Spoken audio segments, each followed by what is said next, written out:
The first-class cabin of American Airlines Flight 447 was already half full when I settled into seat 2A. I pulled out my laptop, ready to review the Tokyo presentation one last time, when a familiar voice sliced through the quiet luxury like nails on a chalkboard. "Oh my God, Harold, look! It's Nina." My blood froze. Patricia Whitmore, the woman who'd raised me from ages 8 to 18, stood in the aisle, her mouth open in theatrical shock. Behind her, Harold fumbled with their boarding passes, looking as uncomfortable as ever. "Nina Martinez," Patricia said louder, ensuring everyone in first class could hear. "What are you doing here?" "This is first class, sweetheart. Your seat must be in the back." I looked up slowly, meeting her eyes for the first time in 7 years. "Hello, Patricia." "Mrs. Whitmore," she corrected sharply, then turned to the elderly couple across the aisle. "We fostered her. Such a sweet girl, but you know how these welfare kids are. Always trying to live above their means. Nina, dear, let me help you find your actual seat before you embarrass yourself."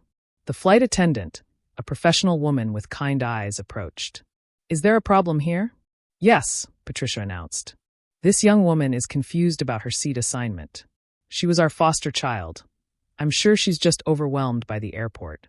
Times are tough for everyone." "Ma'am, may I see your boarding pass?" the attendant asked me. I handed it over silently. "Ms. Martinez, welcome aboard. You're definitely in the right place. Can I get you some champagne before takeoff?" "Just water, thank you," I said quietly. Patricia's face went through several expressions. "Martinez? You're using that name now? After everything we did for you?" "It's my name," I replied simply. "Your name," she scoffed, "was whatever we said it was when we took you in. Fed you, clothed you, gave you opportunities you never would have had." Harold tugged at her sleeve. "Patricia, people are staring. Let them stare." She turned back to me. "Do you know what she did?" she announced to the cabin. "We raised her for 10 years. 10 years. Gave her everything. And the moment she turned 18, she left without even a thank you. Probably spent her welfare checks on that ticket, trying to pretend she's something she's not." I closed my laptop slowly. "Patricia, where are your seats?" "Coach," Harold muttered. 28C and D. "Then you should probably go there," I suggested calmly. Patricia's face reddened. "Don't you dare dismiss me, you ungrateful." "Ma'am," the flight attendant interrupted firmly. "I need you to proceed to your seat. We're preparing for departure." "Do you know who I am?" Patricia demanded. "I'm a respected member of the community. I took in over 30 foster children out of the goodness of my heart. For $800 per child per month," I said quietly. "Plus clothing allowance, plus food stipend, plus the tax breaks." The cabin had gone completely silent. "How dare you?" Patricia shrieked. "We saved you. You were nothing. A dirty little welfare kid with druggy parents. You'd be dead or in jail if it wasn't for us."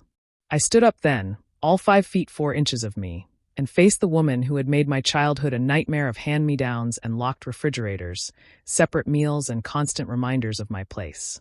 "You're right," I said calmly. "I was a welfare kid. My parents were addicts who died when I was 7. I spent a year on the streets before social services found me. And then I spent 10 years in your house, sleeping in the unheated attic, wearing clothes from garbage bags, eating leftovers after your real children finished. You had a roof over your head." Patricia sputtered. "I had a business transaction," I corrected. "You collected over $100,000 from the state for my care. I got 1 pair of shoes per year and was told to be grateful.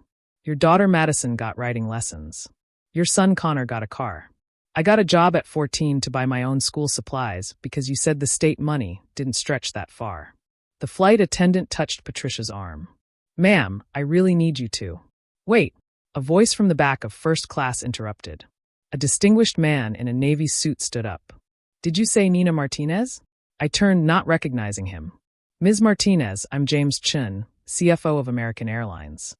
He extended his hand. "I was hoping to catch you before Tokyo. About the FlightStream contract." Patricia's mouth fell open. "Mr. Chun," I shook his hand. "I thought we were meeting in Tokyo?" "We were, but when I saw your name on the manifest." He smiled.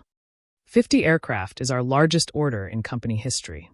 I wanted to personally thank you for choosing American for FlightStream's fleet." 50 aircraft? Harold's voice cracked. "I'm sorry." The flight attendant looked between us, her eyes wide. "Ms. Martinez, you're the CEO of FlightStream Technologies?"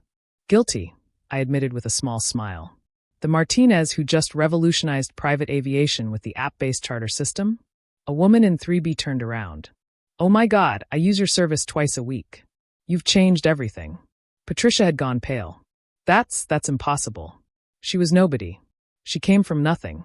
I came from foster care, I corrected. There's a difference between nothing and being treated like nothing. Mr. Chin looked uncomfortable. Should I come back later? No, please, I said. Patricia and Harold were just leaving. They have seats in coach. Where they paid to sit. With their own money. That they earned. Legally. What's that supposed to mean? Patricia demanded. It means I know about the welfare fraud, Patricia. 10 years of claiming I needed special medical care you never provided. 10 years of pocketing the clothing allowance while I wore Goodwill rejects. 10 years of claiming food expenses for a child you barely fed. You can't prove anything. I can actually. I have all the receipts. All the documentation. Every single foster child who passed through your house and left with trauma instead of love. We've been building a case. We. Harold's voice was barely a whisper. The Martinez Foundation. We help foster kids age out of the system. And we investigate foster parents who abuse it. I smiled thinly. Surprise, the welfare kid learned how to read financial documents. Turns out I'm very good at it. The flight attendant stepped forward firmly. Mr. and Mrs. Whitmore, you need to go to your seats now, or I'll have to call security. Patricia grabbed the nearest seat back. Nina, sweetheart, let's talk about this. We were hard on you, yes, but we cared. You locked the refrigerator, I said simply. You made me ask permission to drink water. You told my teachers I was troubled, when I excelled, couldn't have me making Madison look bad. You threw away my acceptance letter to MIT because foster kids don't go to real colleges. Gasps rippled through the cabin. But I went anyway, I continued. Full scholarship. Worked 3 jobs. Slept in the library. Graduated summa cum laude. Started FlightStream in a garage with code I wrote between shifts at McDonald's. Nina, Patricia tried again. It's Ms. Martinez, I corrected. And we're done here. Security had arrived. 2 uniformed officers who looked between us questioningly. These passengers need to be escorted to coach, the flight attendant explained. Seat 28C and D. As they led Patricia away, she turned back one last time. I saved you. No, I said quietly. You stored me. Like inventory. I saved myself. The cabin burst into spontaneous applause as they disappeared down the aisle. I sank back into my seat, suddenly exhausted. Ms. Martinez, the flight attendant, her name tag read Grace, knelt beside my seat. Are you all right? I'm fine. Just wasn't expecting to see them. That was incredible, the woman in 3B said. I'm Jennifer Walsh, by the way. I run a venture capital firm. I'd love to talk to you about your foundation. Mr. Chin cleared his throat. Perhaps we could all let Ms. Martinez have some peace? Tokyo is a long flight. I smiled gratefully at him. Thank you. All of you. As the plane pushed back from the gate, my phone buzzed with a text from my assistant. Twitter is blowing up. Someone posted a video. You're trending. #WelfareKidWins. I turned off my phone. Let it trend. Let Patricia see herself on social media, showing the world exactly who she was. Another text came through before the screen went dark, this one from an unknown number. Hey Nina, it's Marcus. I was in your foster home 2003 to 2004. Just saw the video. Thank you for standing up to her. We all have stories. Marcus Thompson, MD. Then another. Nina. It's Destiny from 2007. I'm a teacher now. Saw the video. She told me I'd never graduate high school. Thanks for showing her who we really are. And another. And another. By the time I turned on airplane mode, I had 47 messages from former foster kids who'd lived in Patricia's house. Teachers, nurses, engineers, artists. All of us welfare kids who'd been told we were nothing. Grace appeared with a glass of champagne. Compliments of the captain. He says anyone who can build $1 billion company from nothing deserves proper champagne. Not from nothing, I corrected, accepting the glass.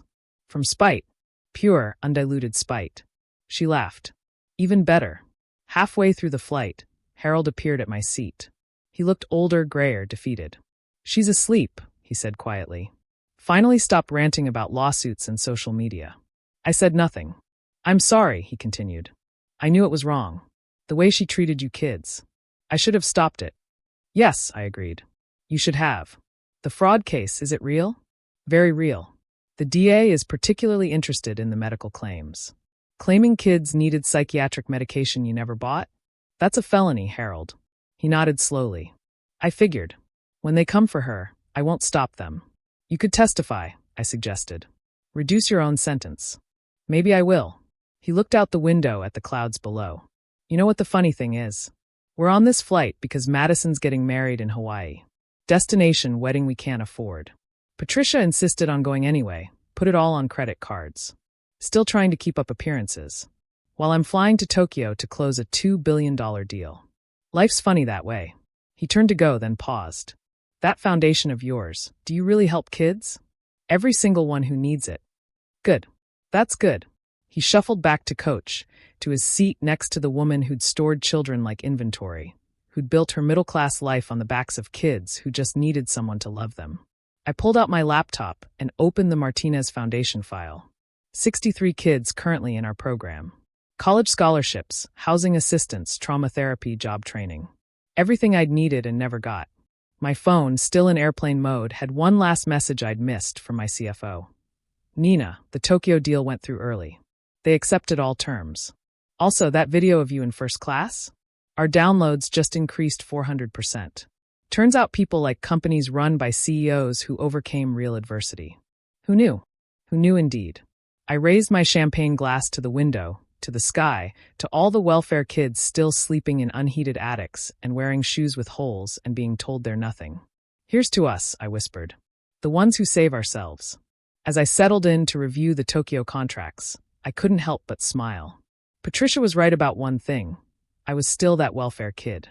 I just happened to be a welfare kid with $1 billion company, a foundation helping hundreds of children, and a first-class seat to anywhere I wanted to go. And somewhere 30,000 feet below were all the people who'd said I'd never make it.